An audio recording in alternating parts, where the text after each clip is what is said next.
There's a plant growing somewhere in an abandoned estate right now, probably wrapped in weeds, unnoticed, untouched, that was once served at government banquets in Washington, D.C. A century ago, federal scientists shipped crates of it across the Pacific Ocean because they believed it was going to transform what Americans ate. It grows faster than almost anything you can put in the ground. It produces armloads of edible shoots every single spring without you replanting it. It thrives in the shadiest, most neglected corner of your yard. It was used as a ginseng substitute for centuries across Asia, and the vast majority of Western gardeners have never once heard its name.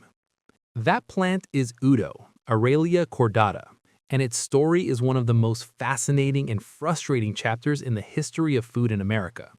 This is Backyard Crops. My name is Adam Groves. If you believe the most valuable food plants are often the ones we overlooked, you are in exactly the right place. Drop a comment below telling us what forgotten food you would most want to bring back, and make sure you subscribe so you never miss a plant story like this one. Before getting into the history or the science, it helps to understand exactly what kind of plant we are dealing with here, because Udo defies easy categorization. Botanists classify it as a megaherb, a term used for plants that are technically soft-stemmed and herbaceous, but grow to the height of small trees.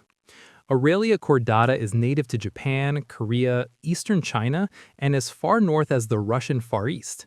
It has been consumed in Japan since at least the Edo period, which stretched from 1603 to 1868, when it was considered a prized spring vegetable tied to seasonal renewal. Ancient records connected to Shinto rituals and traditional tea ceremonies, where the first shoots of spring carried symbolic meaning alongside culinary value. In structure, it's a rhizomatous perennial. Every autumn, the entire above-ground plant, which by late summer may reach 8 to 10 feet tall with massive compound leaves up to 3 feet long, dies back completely to the soil surface. Beneath the ground, a dense network of fleshy rhizomes stores enormous reserves of energy. When the soil warms in spring, that energy fires straight upward. Shoots emerge at a rate of an inch or more per day.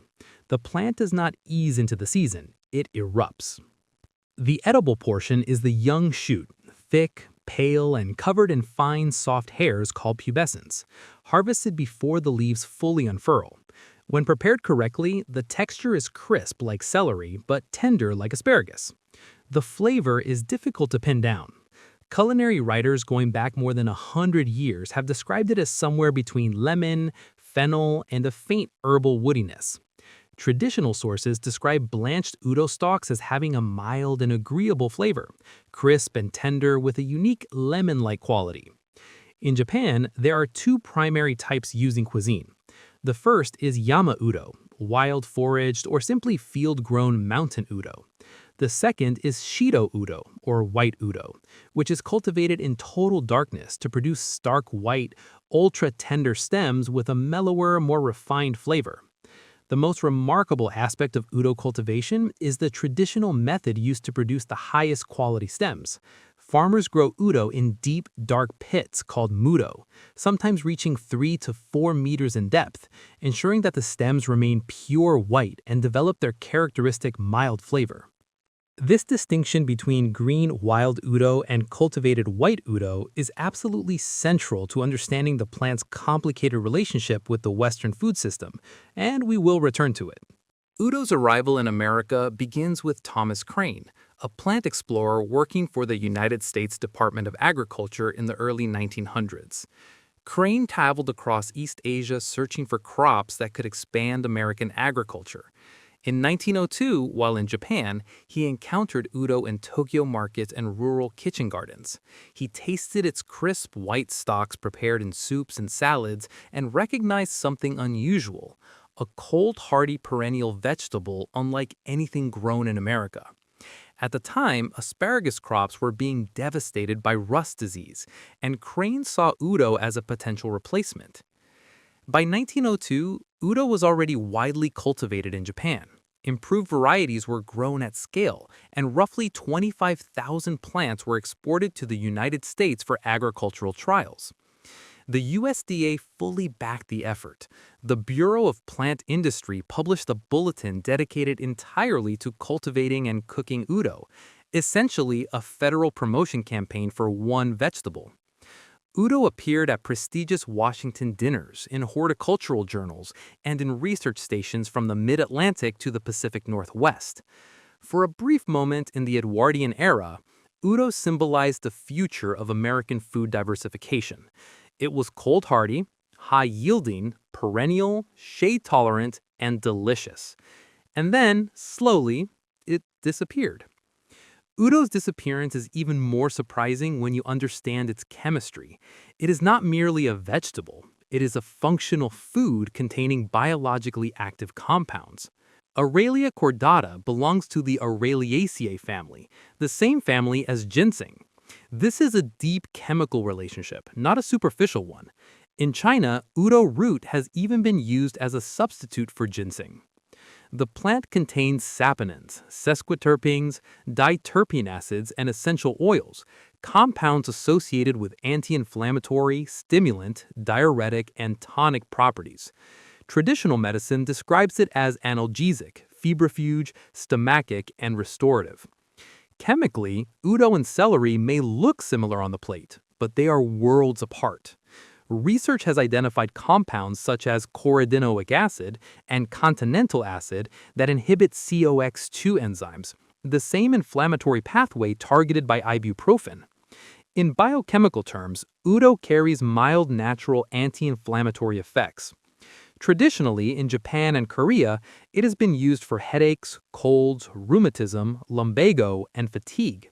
It is also rich in chlorogenic acid, a potent antioxidant studied for blood sugar regulation and blood pressure support.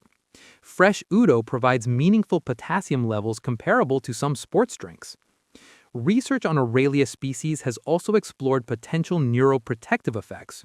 Extracts have shown promise in reducing oxidative stress in neuronal cells, aligning with traditional pairings alongside herbs like ginkgo biloba.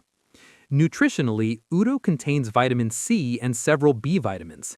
Historically, even its leaves were used medicinally, including a traditional Japanese tea made from Udo leaves containing Japanese betel pupae, believed to ease stress and anxiety. Across East Asia, the entire plant has been valued as both food and medicine. If Udo grows well in North America, and it does, why did it fail? The answer is labor. Udo is hardy to approximately -25 degrees Celsius, USDA Zone 4. It tolerates sandy or clay soils, acidic or neutral pH, and even deep shade. The plant itself is resilient. The issue is flavor control. In full sunlight, Udo develops terpene resins that create a sharp, pine-like taste many Western palates find unpleasant. To produce the delicate flavor prized in Japan, the plant must be blanched, deprived of light during its critical growth phase. In Japan, this was done using underground pits called udomudo. In early America, farmers attempted mounding soil or building wooden covers over shoots. It worked, but it required hand labor. There was no way to mechanize it. As American agriculture industrialized, crops requiring intensive manual care were eliminated. Asparagus breeders developed varieties that didn't require blanching. White asparagus became a European specialty. Udo, requiring even more labor, was abandoned. At the same time, American tastes shifted towards predictable sweetness and mild flavors. Udo's aromatic complexity became a liability in a system optimized for uniformity. Udo did not fail biologically. It was edged out by mechanization and changing tastes. Understanding Udo's growth cycle explains why it thrives in home gardens. Each spring, it sends up new shoots from an underground rhizome network. Established plants can grow an inch per day. By summer, it may reach 10 feet tall with bold compound leaves and long flower clusters that attract pollinators.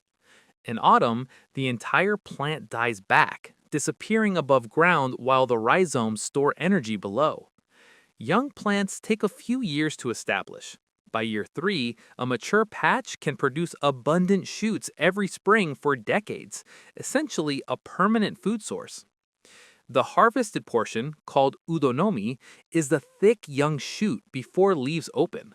When 12 to 18 inches tall, the outer skin is peeled away to reveal the crisp white inner pith. Safety is important. Young udo resembles toxic pokeweed. The key distinction is texture. Udo shoots are covered in fine hairs and release a resinous herbal scent when crushed. Pokeweed is smooth, often purple-tinged, and lacks that aromatic quality. Proper identification is essential. For home gardeners, udo's weaknesses become strengths. Unlike tomatoes or peppers, udo thrives in shade. Woodland edges and dark yard corners are ideal. Rhizomes are the easiest way to start. Seeds require months of cold stratification. It grows in sandy or clay soil, pH 5.0 to 7.5, and is suitable for USDA zones 4 to 9. Give each plant at least 4 feet of space. Full traditional blanching isn't necessary for backyard growers. Instead, harvest young shoots at 12 to 18 inches, peel the outer skin, slice the white pith, soak in cold water with a splash of vinegar for 30 minutes. This reduces excess resins and produces the crisp lemon fennel flavor prized in Japan. Udo is used in salads, soups, tempura, pickles, stir-fries, and stews. In Korea, where it's called dangdurup, it is blanched, grilled, pan-fried, or added to soups. Pregnant women and those allergic to Araliaceae plants should exercise caution with medicinal quantities. As with any functional food, moderation and medical consultation are sensible. In Japan, udo root preparations known as dokukatsu and wakiokatsu appear in kanpo medicine formulas listed in the Japanese Pharmacopoeia. In Korea, the root has been used for rheumatism, lumbago, colds, and migraines, aligning with modern findings of COX-2 inhibition. In China, it has served as a ginseng substitute, a significant designation. Across 3 medical traditions, centuries of use consistently point toward anti-inflammatory, tonic, fever-reducing, and neurologically supportive properties. Modern research is validating what traditional healers documented long ago. Udo's story reflects something larger. The 20th century food system optimized for mechanized efficiency. Crops that couldn't be planted and harvested by machine were gradually removed from the mainstream diet. The result is a food system that is efficient and narrow. Udo wasn't abandoned because it failed to grow. It grows vigorously. It was abandoned because it required patience and hands-on care. For home gardeners, those are not obstacles. They are advantages. A mature udo patch can produce for decades. It thrives in deep shade. It feeds pollinators. It stores nutrients in deep rhizomes. It delivers real medicinal compounds. And it reconnects us to a long culinary tradition stretching back to Japan and Korea, and to the USDA explorers who once believed it would transform American agriculture. The mountain asparagus is still waiting. The only question is whether we have the patience to grow it.